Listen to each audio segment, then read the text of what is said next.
Film akan diawali dengan terlihatnya seorang kurir pengantar barang yang sedang mengirimkan sebuah paket.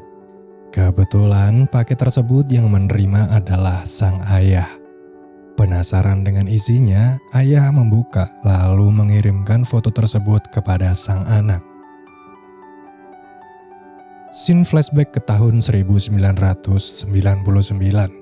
Wanita ini bernama Nabora. Kita panggil saja Nana. Ia adalah siswi sekolah menengah yang mempunyai bestie sedari kecil bernama Yeon. Waktu itu ia buru-buru datang ke rumahnya karena mendapatkan kabar kalau Yeon tak mau pergi ke Amerika untuk menjalani operasi. Yeon ini punya kelainan jantung. Saat ditanya alasannya, Yeon bilang kalau gimana dia mau dioperasi kalau saat ini jantungnya udah diambil sama orang lain. Ia juga baru kali ini merasakan jantungnya berdebar kencang saat melihat laki-laki yang ditemuinya. Mendengar apa yang diucapkannya, Nana bilang, bukankah itu karena penyakit jantung yang dideritanya? Yeon menyangkalnya dengan bilang kalau kali ini berbeda. Ia tidak pernah merasakan hal ini sebelumnya. Belum pernah. 아니 갑자기 미국을 왜 안 가? 수술이 무슨 소용이야? 나 심장을 도둑 맞았어. 그냥 심장이 아파서 그런 거 아니야? 너 내가 이러는 거 본 적 있어? 또 뭔 소리야? 아니야, 확실히 달라. 초등학교 5학년 2학기 때 반장 이재용 누가 저- 했더라? 아 그리고 중학교 1학년 때 육상부 최영수 나 이번엔 진짜야. Karena emang Nana ini sayang banget sama tuh bocah, akhirnya ia membuat email untuk Yeon dan berjanji akan mencari semua informasi tentang laki-laki yang ia taksir, lalu memberitahunya ketika di sana nanti. Pagi itu tak seperti biasanya. Nana bangun lebih awal untuk memulai misinya. Bahkan seisi rumah tak percaya akan hal itu. 나보라 일어났는데? 뭐야? 감겨? 한번에도 너무 떨려. 뭐야? 감겨? 그날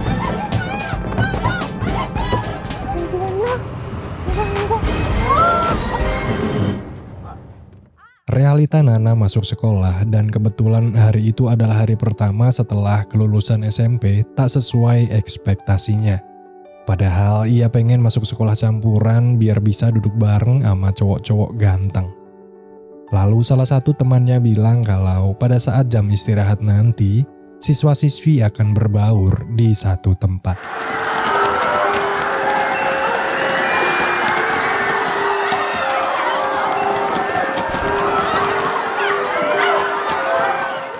Misi stalkingin cowok yang ditaksir Yeon dimulai. Dari mengukur tingginya, minuman apa yang disukainya, ukuran sepatu, hobinya, bahkan alamatnya pun ia cari tahu. Saking keponya, pas jam pelajaran tak sengaja Nana berteriak pas ngeliat laki-laki itu cedera saat bermain bola. 뭐요? Gak habis akal, Nana pura-pura kram perut gara-gara mens agar bisa ngepoin tuh bocah di UKS. Untuk bisa dapetin informasi tentang cowok itu, Nana sengaja sembunyi di sebelah ruangan tuh bocah dirawat. Akhirnya Nana tahu kalau cowok itu bakalan ikutan audisi jadi penyiar di sekolah. Peserta yang mendaftar audisi sebagai anggota penyiar di sekolah diwajibkan untuk menampilkan talent kepada juri. Kebetulan Nana jago taekwondo. Nama cowok ini Baek Yunjin. Kita panggil saja Jin. Pas gilirannya, tuh cowok malah mengundurkan diri gara-gara pengen ngasih kesempatan Nana biar bisa masuk. Lalu Nana mempunyai ide yang lain. Ia mau mencari informasi tentang Jin lewat teman dekatnya yang bernama Pong Wun Ho. Kita panggil saja Wun. Pas ngeliat Jin ngebuka pager, Nana sadar kalau dia mau dengerin pesan masuk lewat telepon umum di sekolah. Lagi konsen-konsennya ngapalin nomor telepon, tiba-tiba Wun dateng nutupin Nana.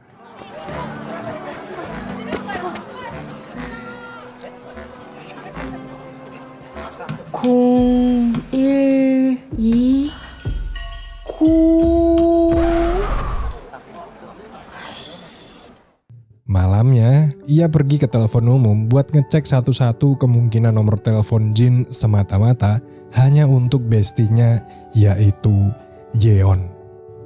Koin demi koin ia coba hingga akhirnya koin terakhir dan berharap itu adalah nomor telepon Jin ternyata benar. Waktu itu Nana pura-pura jadi operator survei lalu nanyain lagu kesukaannya. Namun tiba-tiba pas nanyain nomor pager, tuh cowok manggil namanya. Seketika tuh bocah panik. 여보세요? 백현진 학생 부탁합니다. 그런 사람 없어요. 아, 저...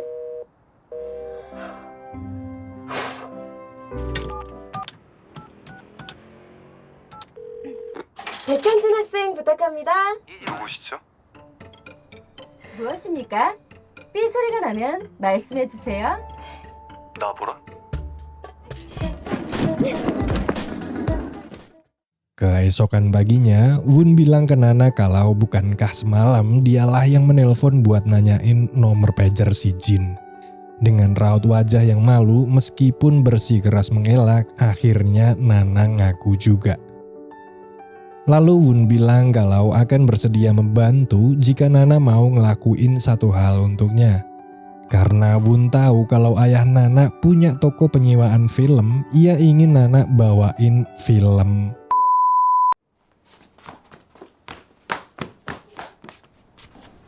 가방 안 열어? 뭐야? 다음. 이대로 되는겨? 이대로.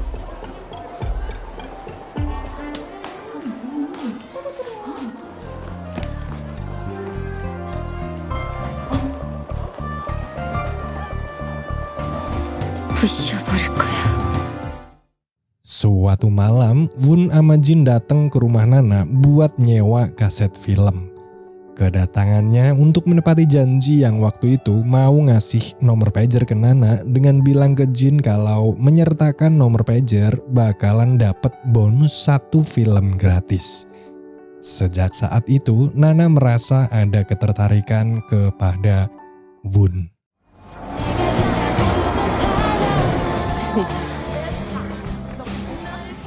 아니, 그럼 어떤 스타일 좋아해? 놀지만 말고 너도 좀 찍어봐. 알았어. 내가 알아서 할게. 너 가.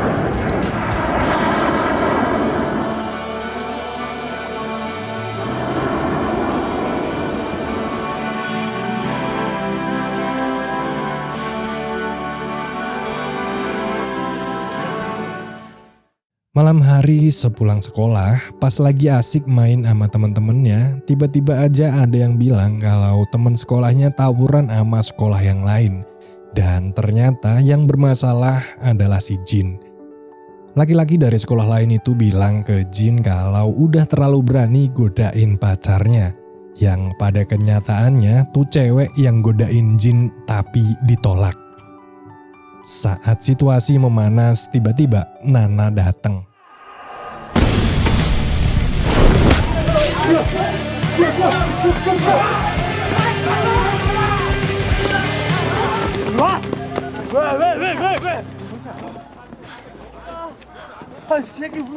Abis nendang botol tadi, tanpa sadar kaki Nana kena pecahan beling. Sang ayah menasihati dengan bilang kalau dia mengajari taekwondo bukan untuk berkelahi dengan laki-laki. Dan jangan pernah bilang kejadian ini ke ibu karena dia mudah khawatir. Mendengar itu, Nana bersyukur karena mempunyai seorang ayah yang sangat baik dan berharap semua laki-laki sepertinya. Keesokan sorenya, tiba-tiba Jin datang nyamperin Nana. Dia diajak ke suatu tempat untuk menanyakan sesuatu. Atas keberaniannya kemarin, Jin kira itu adalah suatu bentuk kepedulian yang berlebih, sehingga dia ngira kalau Nana suka sama dirinya. Padahal semua ini ia lakuin agar bisa tahu sosok Jin semata-mata karena Yeon. Namun tak mungkin baginya untuk memberitahu yang sebenarnya. Lalu setelahnya, Nana minta untuk diantar pulang karena ada janji ngerjain tugas bareng Won di ruang siaran gedung sekolah. 시동이 안 걸리네.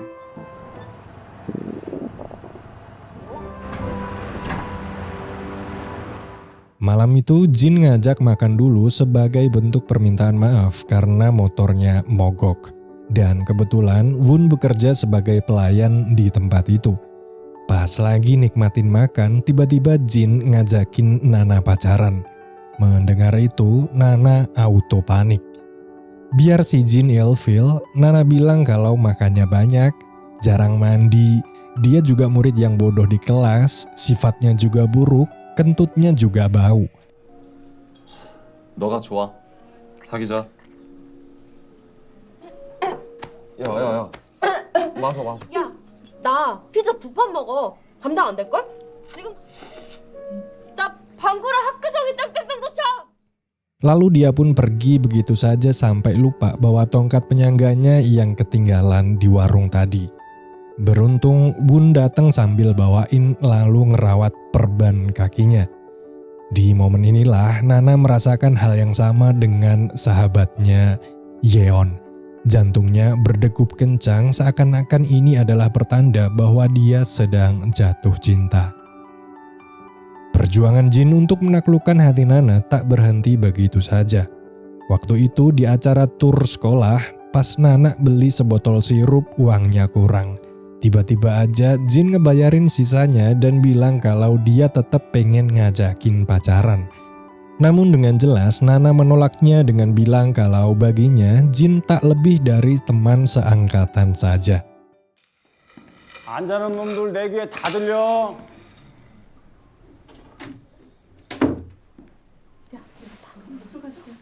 Setelah dirasa aman, bocah-bocah itu ngambil minuman yang disembunyiin di teras belakang kamarnya lalu pesta mabuk.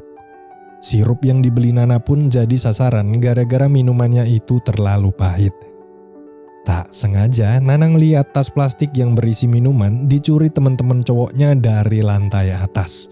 Tak terima, akhirnya Nana gedor-gedor pintu kamar cowok itu buat minta balikin minuman yang mereka curi.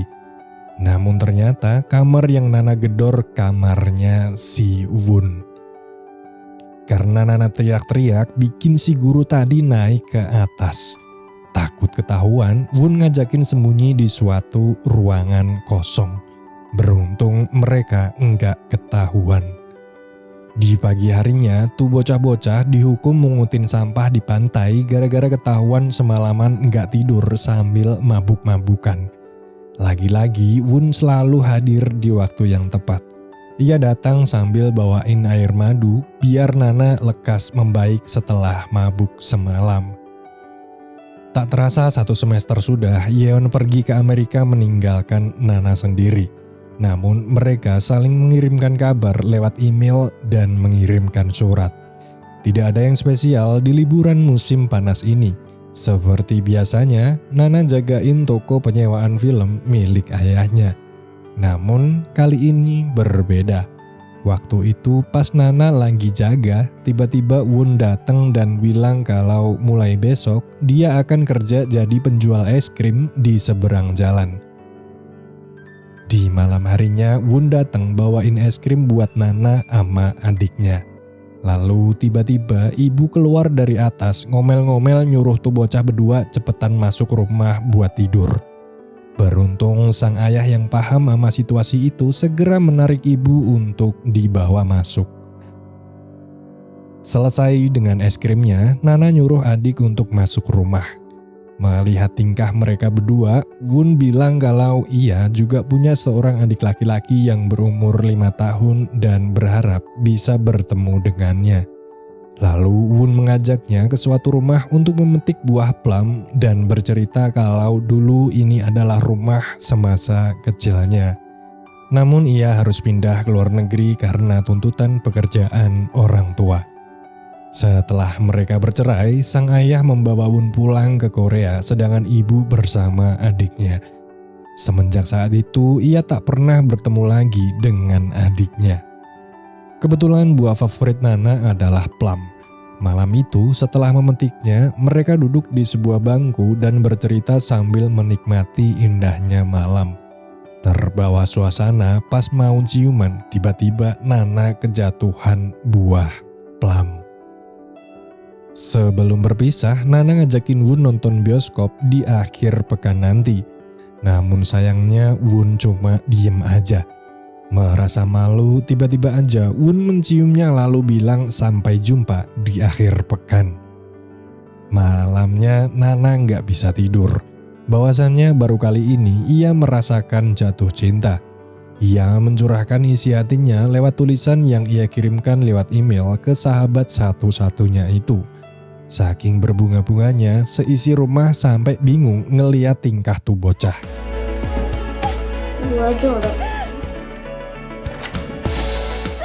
Untuk mempersiapkan hari yang dinantinya, Nana pergi berbelanja untuk membeli baju baru. Di perjalanan pulang, tak sengaja ia bertemu dengan Jin. Usahanya tak berhenti di situ aja untuk mendapatkan sang pujaan hati meskipun sudah beberapa kali ditolak. Pas mau bersihin mulut Nana yang belepotan gara-gara makan es krim, tiba-tiba Won datang dengan maksud yang sama. Disitulah ia baru sadar kalau sahabatnya ternyata juga menyukainya. Pas lagi iseng noleh, tiba-tiba Yeon udah ada di luar toko. 얘는 내 제일 친한 친구. 안녕. Yeon bilang ke Nana kalau ia masih belum percaya akan bertemu dengan pujaan hatinya secepat itu. Meskipun ia cuma pakai seragam pegawai es krim, tuh cowok tetap kelihatan ganteng. Mendengar apa yang dikatakannya, Nana shock. Ternyata laki-laki yang disayanginya adalah laki-laki yang disayangi teman baiknya itu. Kejadian yang sebenarnya waktu itu ialah saat pertama kali Yeon melihatnya. Waktu itu Won baru saja pindah dari New Zealand dan kedatangannya ke tempat Yeon untuk menjahit seragam sekolah. Dikarenakan ia belum punya seragam sekolah, Won meminjam seragam Jin untuk dipakai sementara waktu. Sejak saat itu, Nana galau. Ia tak tahu harus bagaimana menyikapi semua ini. Pas mau ngasih tahu kalau sebenarnya mereka saling suka dan tak sengaja ia ngeliat bekas operasi yang ada di dada Yeon. Hati Nana tak sampai. Ia takut sahabatnya itu akan bersedih. Lagi pula hal ini tak baik untuk kesehatan jantungnya. Untuk itu Nana memilih untuk mengubur dalam-dalam rasa sayangnya ke Won dan memilih untuk diam. Semata-mata hanya karena teman baiknya. Bahkan ia juga tak datang di hari mereka janjian untuk menonton. 보라가 급한 일이 생겼는데 연락할 방법이 없대서 대신 놀랐지. 그땐 고마웠어.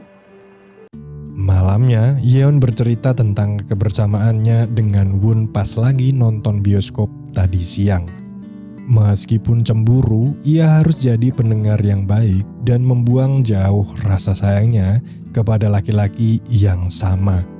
Lalu tiba-tiba pager Nana berdering yang ternyata setelah dicek pesan tersebut dari Won yang menanyakan kabar dan alasan apa yang membuatnya tak datang menepati janji nonton bareng. Untuk mengakhiri hubungannya dengan Won, waktu itu Nana pergi ke telepon umum agar Yeon tidak mengetahuinya. Mendengar suara koin yang dimasukkan ke dalam mesin, Won memintanya untuk menghitung dari 1 sampai 10. Lalu tiba-tiba ia sudah berada di depan telepon umum tersebut. Malam itu turun hujan seakan-akan bertanda langit pun ikut menangis mengiringi perpisahan antara mereka. Nana bilang kalau sebenarnya ia tidak benar-benar mencintainya. Padahal maksud kedatangan Won menemuinya untuk mengutarakan isi hati lewat surat yang telah disiapkannya. Di dalam surat itu, Won bilang kalau ia sangat mencintainya. Tanpa Nana sadari, sejak kedatangan Won ke Korea, tak sengaja bertemu dengannya yang waktu itu sedang mengambil diam-diam sebuah film tanpa sepengetahuan ayahnya. Untuk itulah alasan Won dulu meminta Nana untuk meminjamkannya sebuah film yang sama tanpa ia sadari sedikit pun. Tak ada alasan lain untuknya tersenyum setelah meninggalkan ibu dan adiknya. Namun saat bertemu dengannya, seakan-akan kebahagiaan yang dulu hilang kini telah kembali. Sebenarnya ia ingin mengungkapkan perasaannya secara langsung. Takut jawabannya tak sesuai harapan, akhirnya ia hanya torehkan ke dalam sebuah tulisan. Di dalam surat itu, ia juga bilang kalau dalam waktu dekat ini ia akan kembali ke New Zealand dan berjanji suatu saat nanti akan kembali. Sikap Nana yang dingin dan biasa saja membuat hati Won semakin sakit.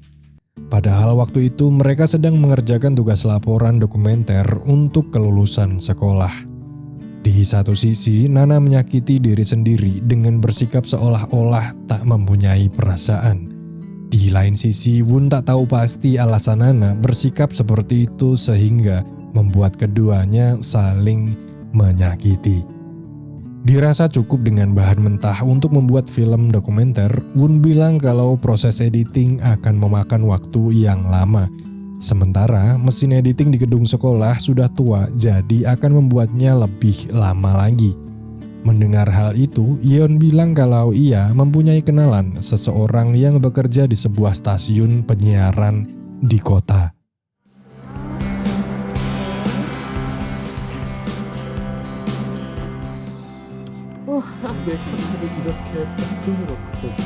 Selesai dengan proses editing, Yeon mengajak Nana untuk bermain di wahana. Ia juga bilang kalau di sana nanti minta bantuannya buat deketin Won. Namun sayangnya pandangan Won tak luput dari wajah Nana. Saat itu, Yeon masih belum menyadari kalau laki-laki impiannya itu tertarik dengan teman baiknya. Hingga akhirnya terkuak sebuah kenyataan di mana waktu itu, ketika Yeon sedang berdua dengan Won, sedangkan Nana dengan Jin pergi untuk naik roller coaster. Tiba-tiba saja Won meminta maaf kepada Yeon dan bilang kalau dia pengen naik roller coaster juga. Padahal dia fobia ketinggian. Lalu datanglah Jin untuk menemani Yeon dan bilang kalau sebenarnya mereka berdua saling menyukai. Pepatah bilang cinta bisa mengalahkan segalanya. Meskipun fobia akan ketinggian tak membuat Won ragu untuk menyatakan rasa yang selama ini ia pendam. Dua perasaan takut bercampur menjadi satu. Takut akan ketinggian dan yang paling ditakutkan adalah tak bisa memiliki wanita yang sangat dicintai dalam hidupnya. Waktu itu Won menyatakan cinta diiringi indahnya sore hari. Ia bilang kalau sebentar lagi akan pergi ke New Zealand untuk tinggal di sana. Mendengar itu, Nana menjawabnya dengan bilang, "Bukankah itu adalah kabar yang baik? Bukankah hal yang diinginkannya adalah bertemu dengan sang adik?"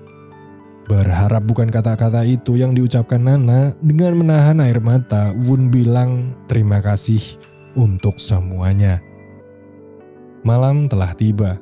Perjalanan pulang saat itu adalah waktu di mana persahabatan mereka sedang diuji. Yeon yang merasa telah dibohongi, di lain sisi Nana melakukan ini tanpa suatu unsur kesengajaan. Hanya permintaan maaf dan air matalah pengantar malam sebelum berpisah. 나한테 할 말 없어? 너 풍은호 좋아하지? 지금은 아니야, 연두야. 연두야. 왜 말 안 했어? 나 일부러 그런 거 아니야. 나한테도 제일 소중한 건 너였다고.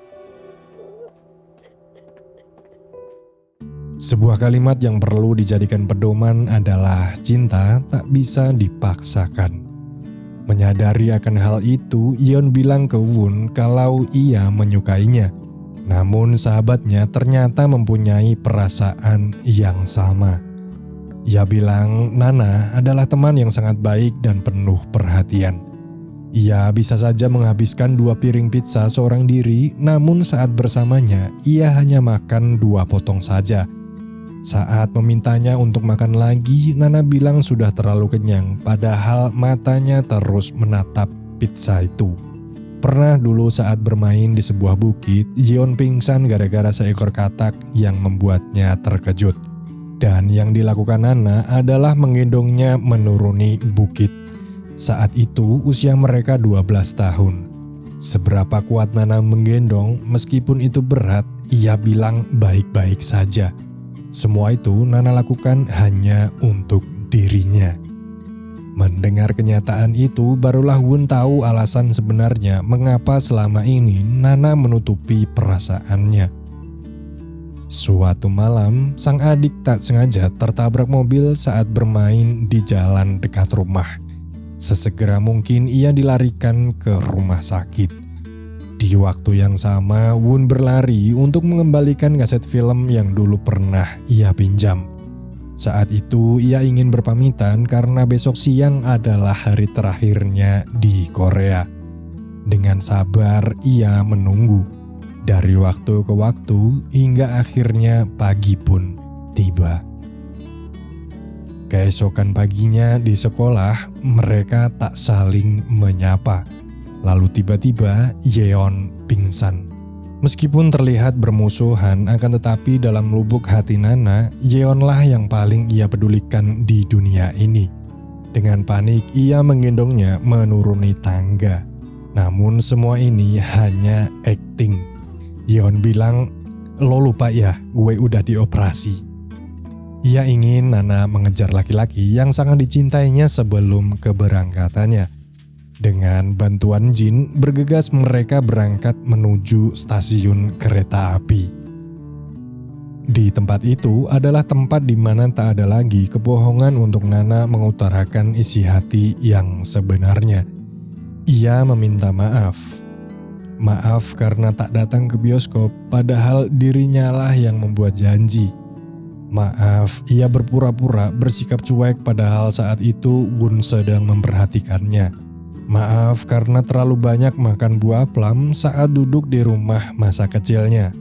Sewaktu Won bilang akan pergi, sebenarnya jauh di dalam lubuk hatinya ia sangat bersedih.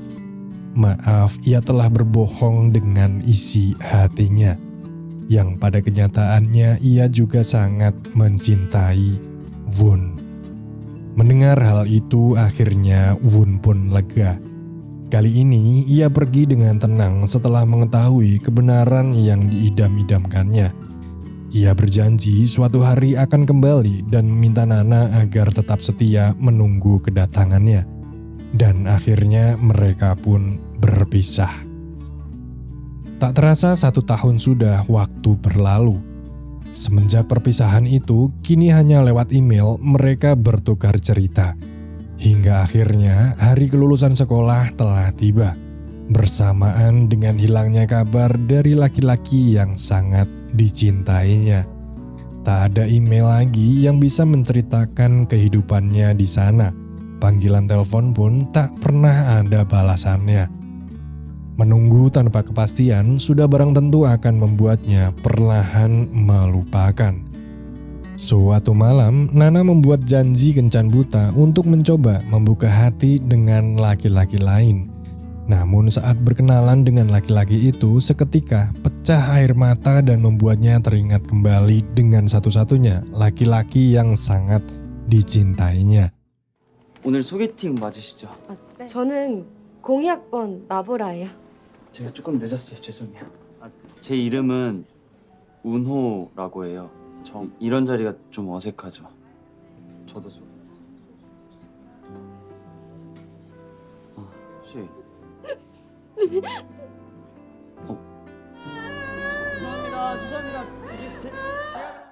Sepulangnya dari kencan buta untuk terakhir kalinya, ia mencoba melakukan panggilan ke nomor telepon Won.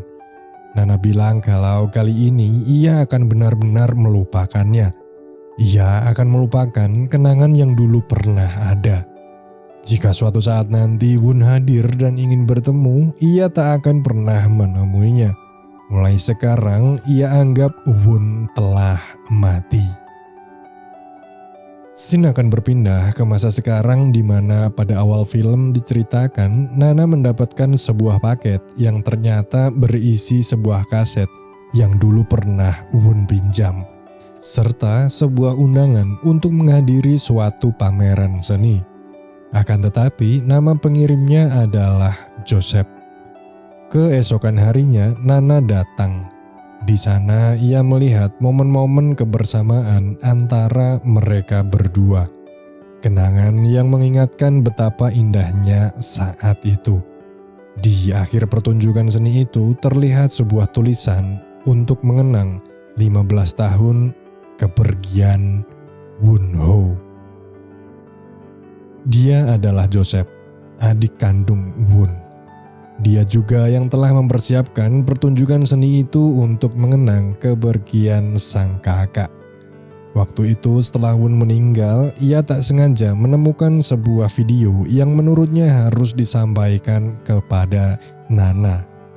Awalnya Joseph sangat membenci Nana dan berpikir bahwa sang kakak akan kembali ke Korea hanya karena lebih menyayangi Nana.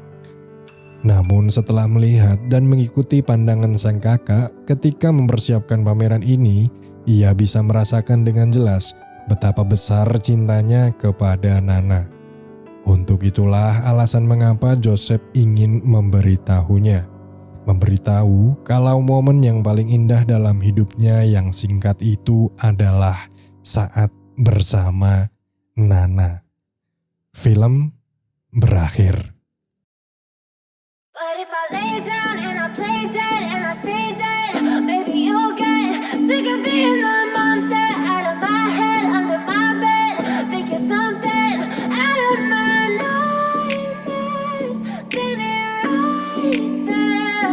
But if I lay down and I play dead and I stay dead, then will you get bored of killing me? Silhouettes of you are like a taunt. Never really know just what you want. With you I don't ever feel calm. I can feel the sweat inside my palms. Play with me like cats and a string. You don't understand the pain it brings. You don't ever wanna give me wings. You don't ever wanna set me free. You know I'm addicted to you, and it's twisted you've been gifted with the evil.